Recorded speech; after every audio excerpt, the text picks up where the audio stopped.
Meu povo, beleza, meus amorzinhos? Ó, quero saber se vocês estão realmente fazendo todas as atividades.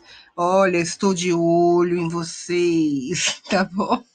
Bom, vamos lá, pessoal, para mais uma aula. Deixa eu abrir o nosso PowerPoint aqui, bonitinho, para que nós possamos acompanhar juntos, ok? Bom, é, começando, essa é uma aula de língua portuguesa para o nono ano, aula número 17, tá? E o que nós veremos hoje? A correção das atividades da aula 16, beleza? Às vezes eu fazia 2 aulas de conteúdo, depois da de correção. Essa semana eu mudei um pouquinho, beleza?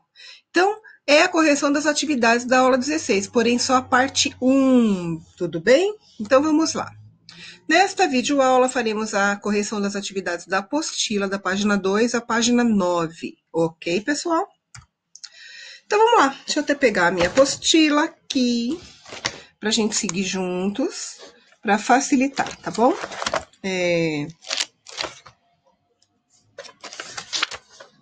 Falar aqui para vocês, pessoal, que eu já estou recebendo as provas de vocês e ainda não comecei as correções de fato, né? Porque começaram a chegar muitas provas.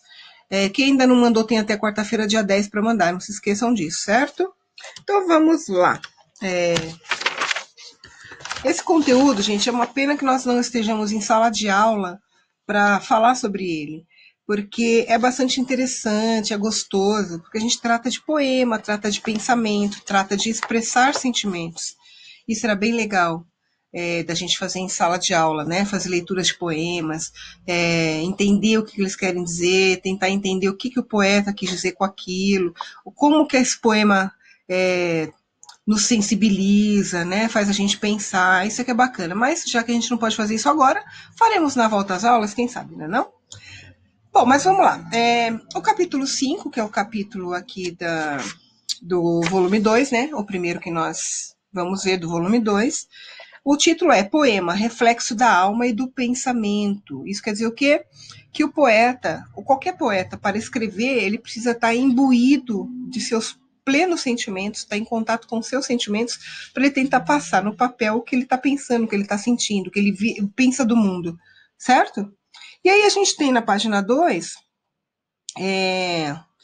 uma bandeira do Brasil estilizada, né? Ou seja, o desenho da bandeira está correto, igual a bandeira que nós conhecemos, e em vez do verde liso, a gente tem estampas de folhas, de folhagens da floresta amazônica, por exemplo, pode ser, de folhagens brasileiras. Aí, no amarelo, que simboliza nossas riquezas, a gente tem um tapete de amarelo embaixo e animais, né? Animais da mesma cor. Então, a gente tem a onça, tem uma espécie de papagaio aqui, temos o mico-leão-dourado, tem uma anta, enfim.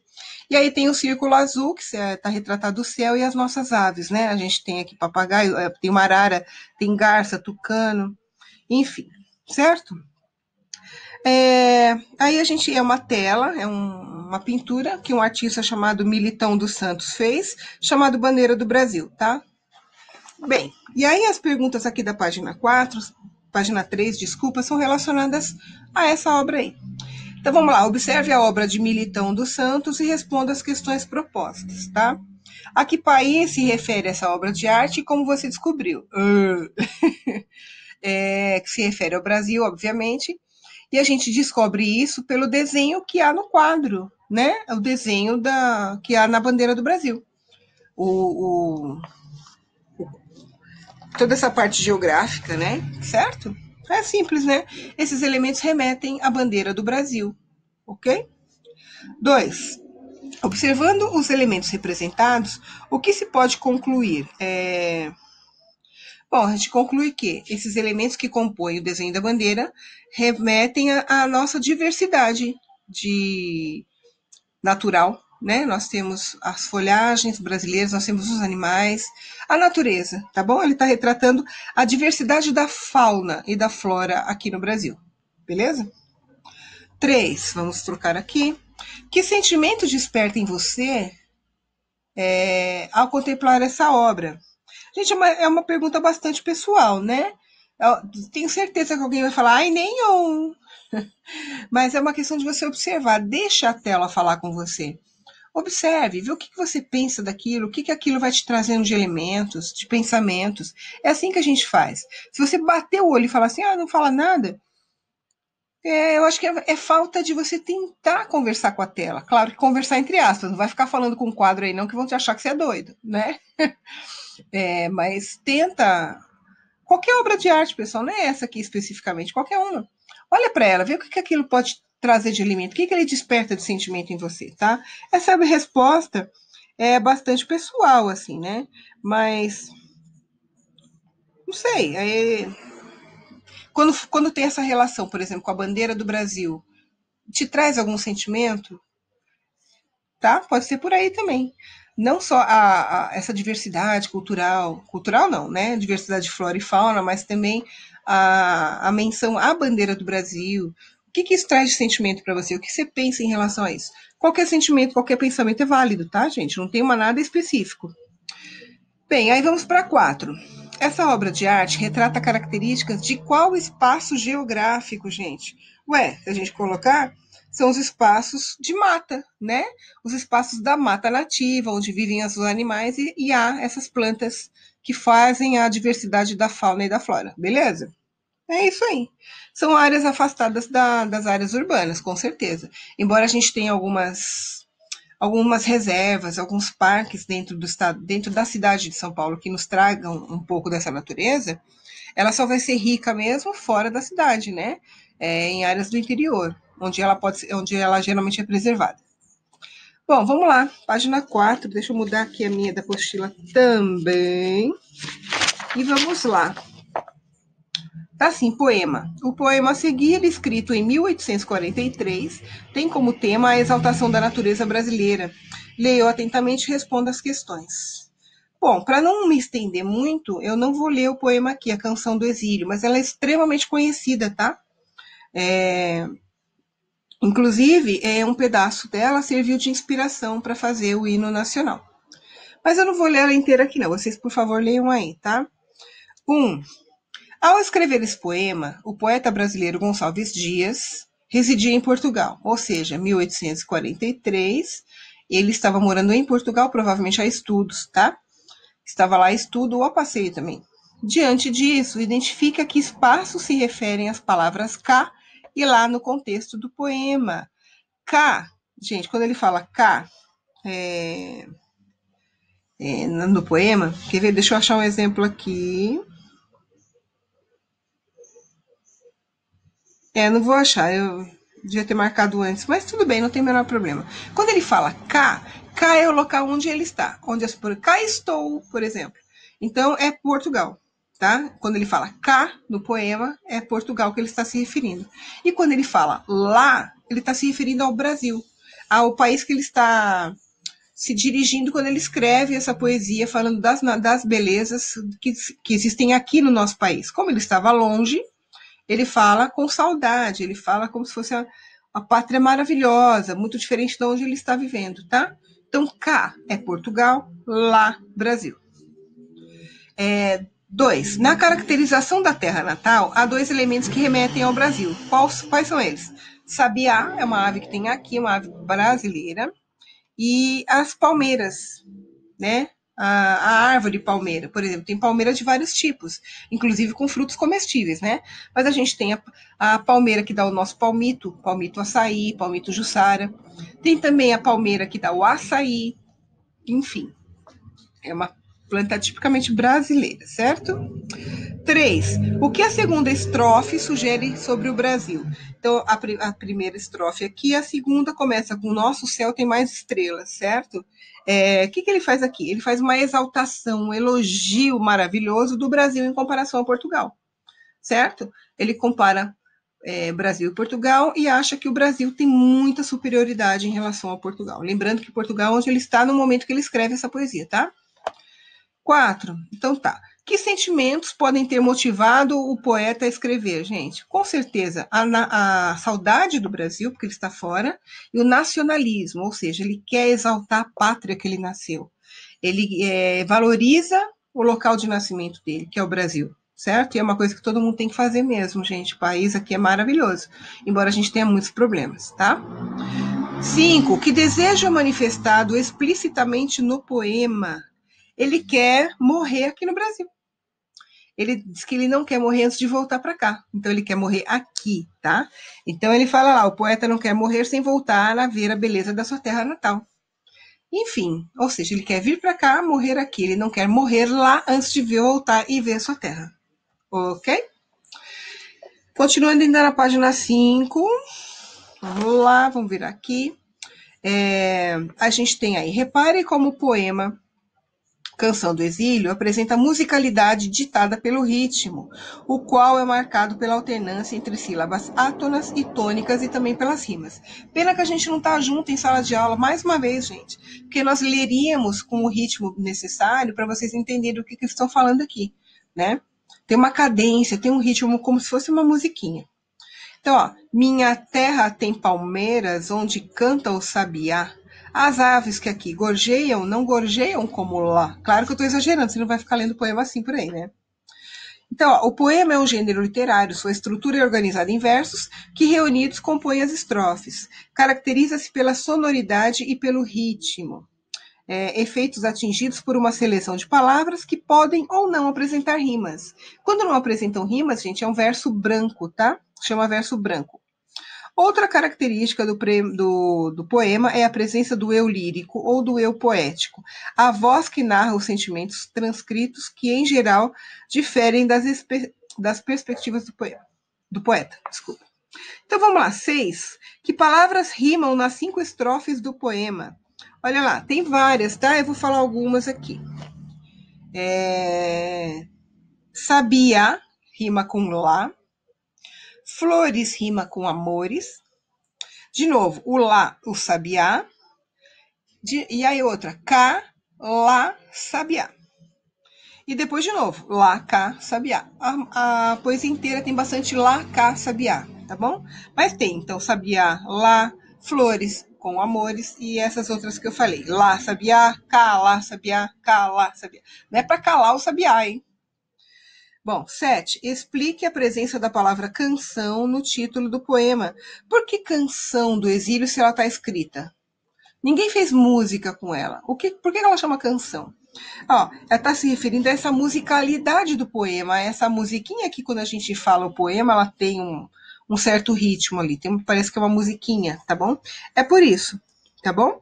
E como a gente consegue, aliás, como a gente não, né? Como ele conseguiu isso? Alternando sílaba forte, sílaba fraca. Sílaba forte, sílaba fraca.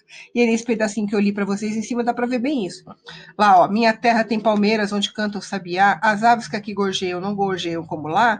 Essas letrinhas que estão em negrito são onde tem o som mais forte. E aí a gente fala um pouco mais forte e a outra um pouco mais fraca. E aí vai dar essa alternância que dá o ritmozinho, tá bom? É isso, pessoal. A gente vai ter mais coisa. Deixa eu ver. Não, tem mais. Ai,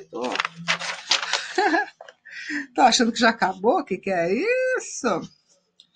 Vamos lá. Então, lá, correção da apostila, páginas 5 e 6.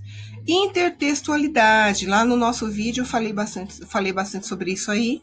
Se alguém ainda tiver dúvida, me pergunta. Você já percebeu que alguns textos dialogam com outros, isto é, estabelecem uma relação dialógica com o outro já existente. Essa conversa, entre aspas, claro, porque não é uma conversa de verdade, né? Entre textos pode se dar por meio de citação implícita ou explícita, paráfrase ou paródia. Só copiei e coloquei aqui para vocês terem uma referência dessas atividades, tá?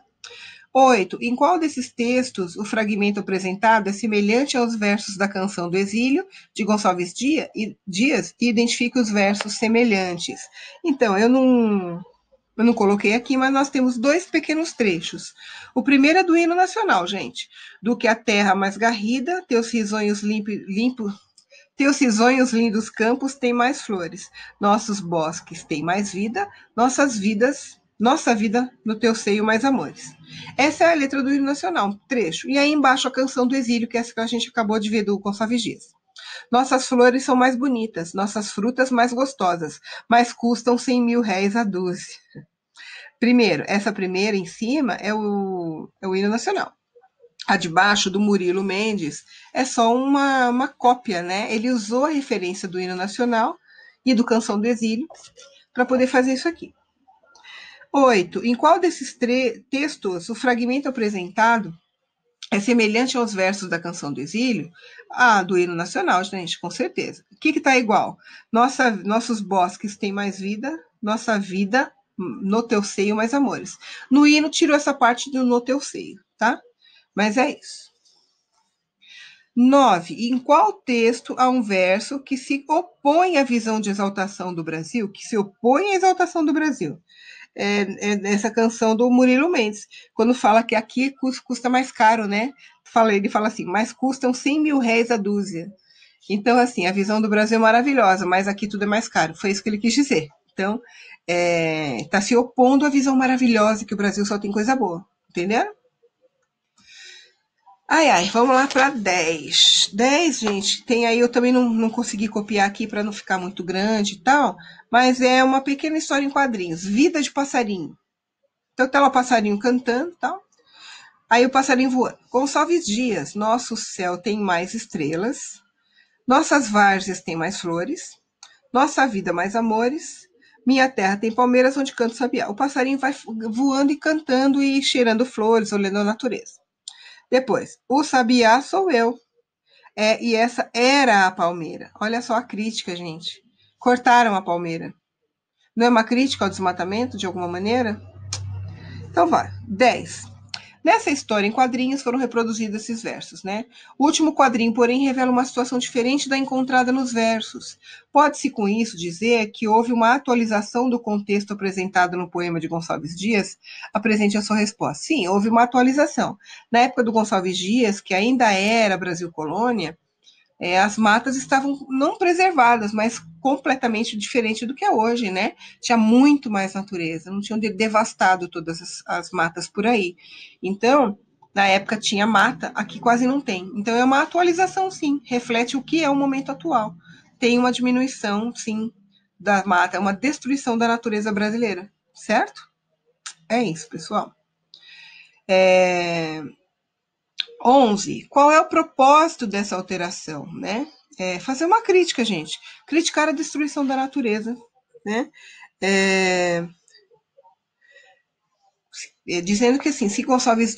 Implicitamente dizendo, se Gonçalves Dias voltasse hoje, será que ele ainda teria saudade dessa mata nativa brasileira que hoje está reduzida, muito mais reduzida do que na época dele? Enfim, é uma crítica, tá bom? Página 8, deixa eu virar a minha aqui também. De que é a saudade retratada em ambos os poemas? Principalmente, gente, no tempo que eram crianças e viviam em contato com a natureza, certo? Essa saudade que eles têm é desse período em que o contato com a natureza era muito maior. Isso acontecia principalmente na fase da infância deles, certo? 13. Com relação à leitura dos dois poemas, assinale a alternativa correta. A gente tem, então, a alternativa correta como sendo a D, lá embaixo. O poema de Oswald de Andrade dialoga diretamente com o poema de Casimiro de Abreu. É que, assim, Casimiro de Abreu, gente, ele morreu muito jovem também, né? Acho que ele tinha 21 anos, se não me engano. É um poeta que eu gostava bastante, gosto bastante dele ainda. Então ele fala, que saudades eu tenho da aurora da minha vida, da minha infância querida, que os anos não trazem mais. Naquele quintal de terra, de rua de Santo Antônio, debaixo das bananeiras, sem nenhum laranja. Isso aqui, esse na verdade é do Oswald de Andrade, né? E aí o do Casimiro de Abreu, ele retrata a infância dele como uma coisa maravilhosa, né? Então, a alternativa dessas corretas da 13 é a D, né? Esse poema do Oswald de Andrade dialoga diretamente com o do Casimiro. E por que eu sei que não é o contrário? Porque Casimiro de Abreu escreveu primeiro. Ele era do século XIX. E o Oswald de Andrade já é do começo do século XX, né? Ele fez parte da Semana de Arte Moderna aqui no Brasil, certo? Era um artista modernista. 14. É possível entender que a releitura da Canção do Exílio, feita pelo quadrinista Carlos, que é aquela do passarinho que a gente leu, apresenta semelhanças em relação à releitura de Meus 8 Anos de Oswald de Andrade? Sim, tem, né?